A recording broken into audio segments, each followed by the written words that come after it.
Hi guys, welcome from Paxa Rupiana. I fight my way up to the hill of the King's Palace, of the Palato Isogis, of the King's Zogu. He was the king in the interwar years, and I'm really very exhausted. I made a long break after the Roman amphitheater, and I'm trying now to hide from shadow to shadow. After 1 year in the quarantine in Vienna, I'm really out of shape a bit. I was mostly at home. I did some training, some sport, but it is a different climate, and I'm now most of the day outside. And for 1 year I was basically inside all the time. It's kind of a change. I love the fauna, the flora, beautiful Mediterranean vegetation. Do you hear this? That's what here. It's very famous in Albania. This kind of Mediterranean noise you can see. And now we're coming up to the King's Palace. I'm really not sure in what condition it is. I was with my parents here, must have been 2009 or 10, a decade ago. It was not open for the public, but it was possible to eat something. Here, Kaiser, they love the Kaiser. That's the idea. They are very much with some German names of them. This is a typical Mediterranean forest here. Very beautiful, gives me a bit of shadow. And here you see the sea. And this was the hill where Albania was governed from. It was more or less the summer residence, because here it is of course much cooler than inside. Tirana is a very hot city in the summer, like Podgorica, Skopje, all of them extremely hot. 42 degrees is not rare, can be 45.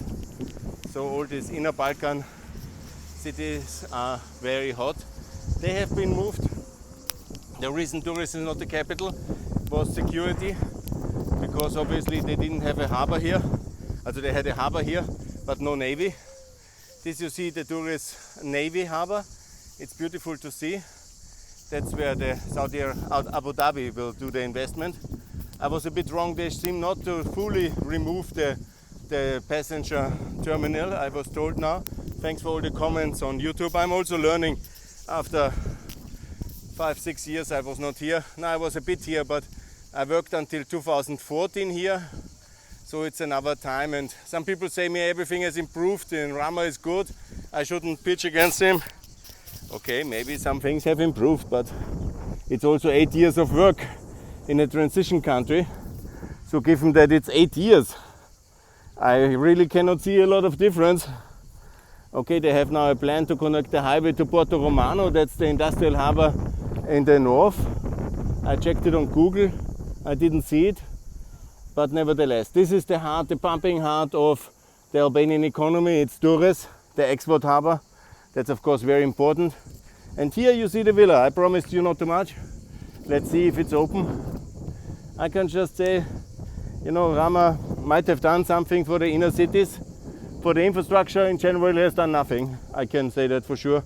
Just closing some of the bridges, connecting the Elbasan road.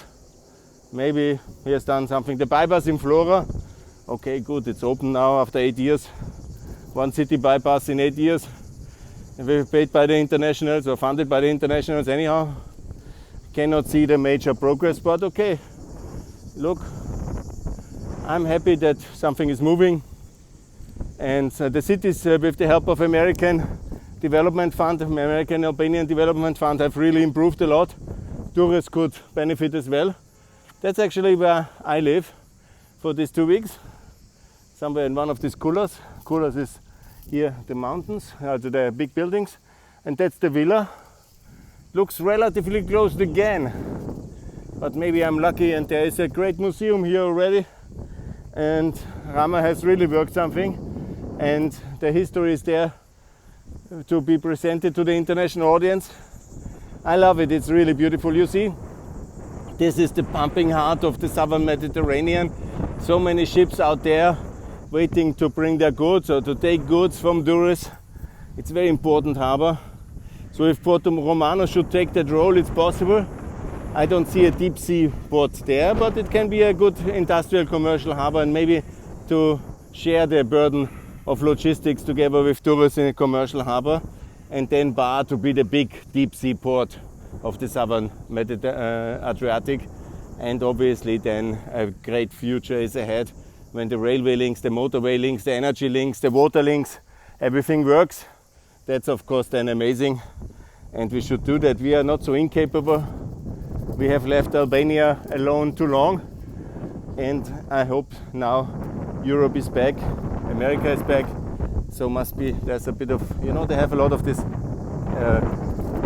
here I don't see a lot of opening, but maybe I can be lucky and see the history well preserved, because King Zogu should also be well preserved. It's a part of the history, of course. The socialists don't like that part of the history very much. And they are having all these monuments of communism. Look, a cow here in the hills.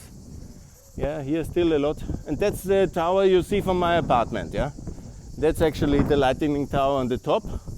And here you see some really nice villas here developing. I didn't know that, yeah? Here you see poverty, here you see luxury, and here you see super luxury. So things are moving as well here. This looks very nice actually. And so here, of course, here in, you know, this region still quite famous for drug trading. Let's be very honest, contraband drug trading is of course one of the things, not only tourism, but some of them are maybe successful hotel entrepreneurs. But you have also this shadow economy here. There's no doubt about it, especially in the greater Durres area. There are many issues which have to be addressed still by the rule of law, but it's coming, step by step. So this is now the Zogu. He was the king, let me think, I think he declared himself king in the middle of the 20s, and then he was the king for another, I think until the Italians disposed him, and he had to run for Italy, Germany, France, Italy, France. He lived in France then, to my best knowledge. The Americans didn't let him in. They were very protectionist, and was a very big issue. You see also here is the wealth of Durres. This is a very modern villa in stone. Beautiful, yeah? I like it very much. Maybe they have even a swimming pool here. That's really a beautiful location as well, and with this fantastic magic view. And then you see obviously here the problem is you have a lot of illegal waste depots. And this is of course something, you know, this is for a long time already here. Nobody bothers to clean it up. It's some kind of a valley, I guess, with rain, and in the winter there's a lot of rain in Albania during spring and winter, and so then this is flooded away. There's some even the waste container they put here. And then you see of course the boom town Durres here at the beach, and of course the commercial hub and this amazing floor. And this all over there, it goes the big bay.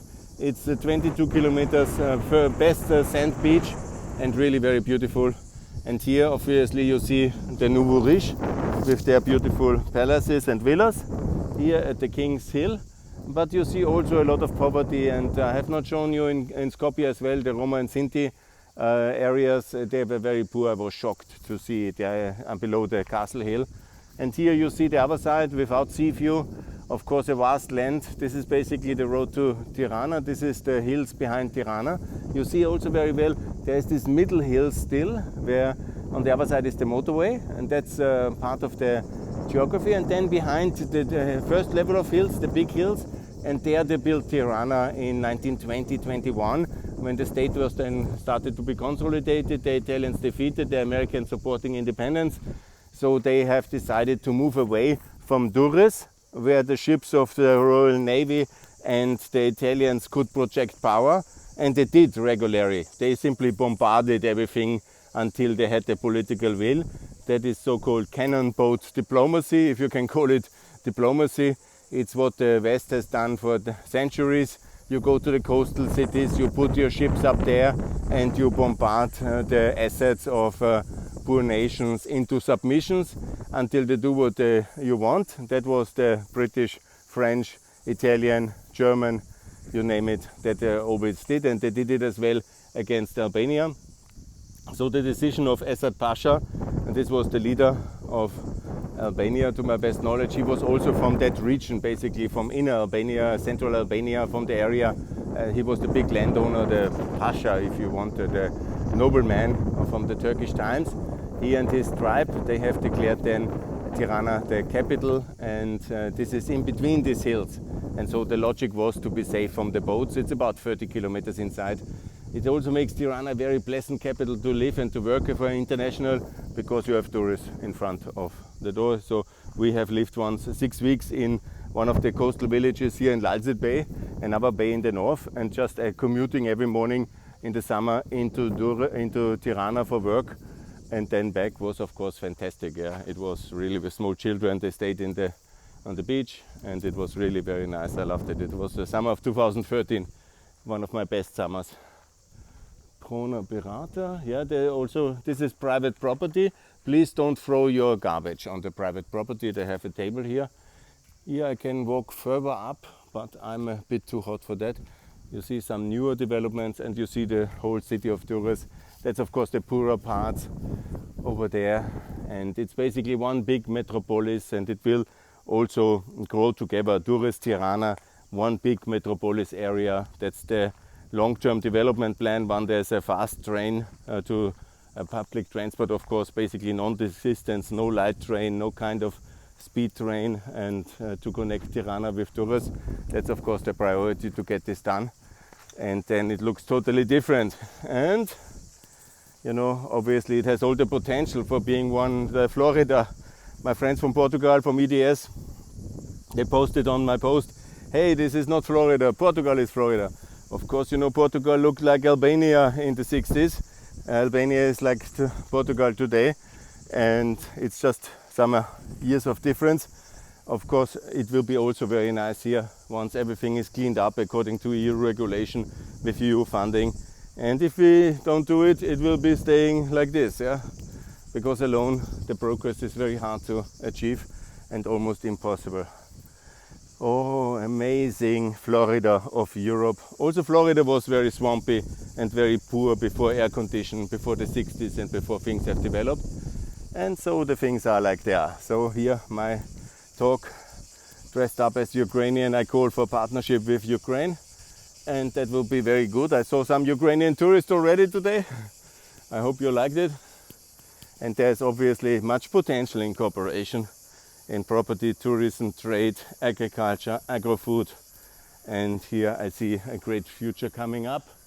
And also, of course, for tourism you need good museums. Obviously the time of the 20s in Flora, there is a great museum now. The independence was declared in Flora. I want to explain that these people who declared independence, they were all, many of them already politicians from the Ottoman Empire. Because after the Young Turk Revolution 1908, there was also parliamentarian system, and they were elected as parliamentarians. Then everything broke up in the Balkan Wars. Question what happens with this territory. They were predominantly Albanians and Muslims.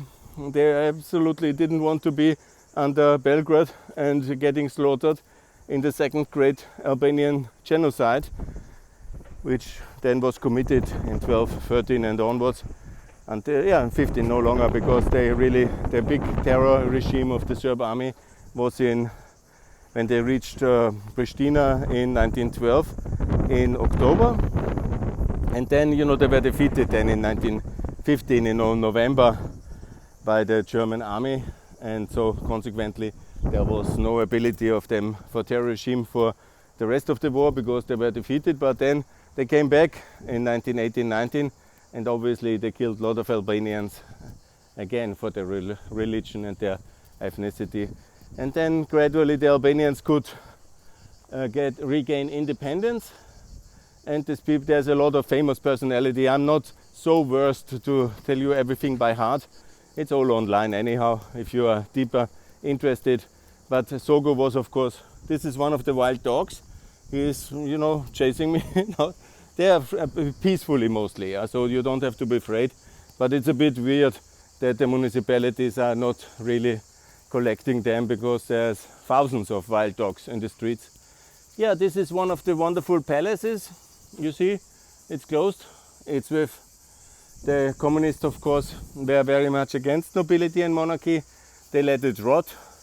I read it was restored and to King Lake or Prince Lake. I saw him once, he was at the Austrian Pole. I don't know him personally, but he is a very nice gentleman. He got a lot of property back. He promised to do some museum out of it, but also royal promises are the same in Albania like political promises. A lot is promised, nothing is done. So he is for me in the category of Rama. Promises but no result. He could be very lucky. He's certainly very rich now because he got so much property back. He could certainly afford to have this transformed, and also the EU could support some museum here. There's nothing bad in a cultural museum about the interwar years. It's very complicated for the foreigners to understand the interwar years in Albania, and there's a lot of propaganda. Basically what happened, the Italians wanted to have it in 1919. They were defeated. So Albania, with American help, could establish itself as an independent country. But obviously then it was more and more Italian influence, America withdrawing from Europe, and the whole thing with the League of Nations and the crisis and the anti-immigration pacts and all these things. So basically the Italians took it gradually over in some kind until they finally took it over in 1939 completely. But it was a gradual takeover process, first economically, then institutionally, all with Italian architects, institutional capacity from Italy exported, imported, and military advisors, and all the administration was gradually in various pacts taken over by the Italians. Austria was gone as a power, the Turks were gone, and they were of course Turkey then, but they couldn't project power here. America was not there, France and Britain were somewhere lost, and so Yugoslavia was of course the big danger. So the alternative was between Yugoslavia and Italy, and Zogu and his guys, they made this balancing act some time, but moved gradually always closer towards Italy until Italy basically took it all over, and then tried via Albania to conquer also Greece. Ambition was limitless of Mussolini, but then he cut his teeth at the resistance of the Greeks. And many Albanians fighting on both sides, with the Italians, against the Italians, with the Greeks, and very unfairly they are now seen as the allies of the Italians. And then there was a lot of retribution against Albanians in World War II by the Greeks as well, and all this terrible sham genocide, the killing of the Albanians in Greece after the war in retribution. Also a chapter which Greece should also reconsider its historiography and also start with apologies. That would be very good, but I'm sure they don't. And as they are already in the EU, we have a little bit hard pressed to remind them from time to time on the obligation. Here some work is going on, some investment. Good, you see things are moving up on the hill. I love it, it's beautiful. Telling you more about the history will be my task but I will do more detailed history of Albania in my podcast Pax Europiana. It would be nice if you like this video, if you like subscribe my channel, and also in the winter I will do much more. When I'm back in Vienna, I will do much more podcasts again with more detailed descriptions, also scripted talks about the history of Albania. It's a wonderful country. Let me conclude here. This should be a museum. Open it up and do a really wonderful history museum. Then as well, Albania adopt the euro, join then the European Union, and also build a friendship with Ukraine inside the Regional Cooperation Council. This is the way to contain Serbian aggression, help Kosovo by doing that, and that's the way forward. Please, Albania, and also clean up the mess. It's also important. So my last beautiful video, it's really nice, I like it very much. More to come. And then I will keep you posted on developments in the future. Now I will go for lunch, and I will also try to then sleep a bit because the heat is killing me. So bye for now from King's Palace. Hello King, and you have to serve the museum, but unfortunately the authorities and the owner are a little bit late. They have the more urgent priorities to build sky towers in Tirana, make a lot of money for history. Only the poor foreigners have time. So best regards, and preserve your history. If you want to have a firm future in Europe, It's very important also to show the difficult sides of your history, also the authoritarian parts, also what happened in World War II, in World War I, all these very difficult parts, not just glorify history and especially not of communism, but make sure that you correctly and accurately present the history with all the bad and all the good things. Learn from Germany and Austria in that one. It took us a long time, but now it's 30 years time gone, the communism, and the period of the king is a long time, already a century soon. It's now time for clarity, accuracy in the historic memorial culture, and also this period of the interwar Albania must be well preserved and be a good museum for the world to see. A lot of tourists would love to come here. There are cruising boats to come in the future here. They see similar museums in Montenegro and in Greece. In Albania they would love to see that. There would be millions of cruise tourists who were in King Zogu's villa if you would have done the preparation already. And now, enough from now. Best regards here from the hill of Durres. More to come. Bye. Thanks for Pax Europiana for now.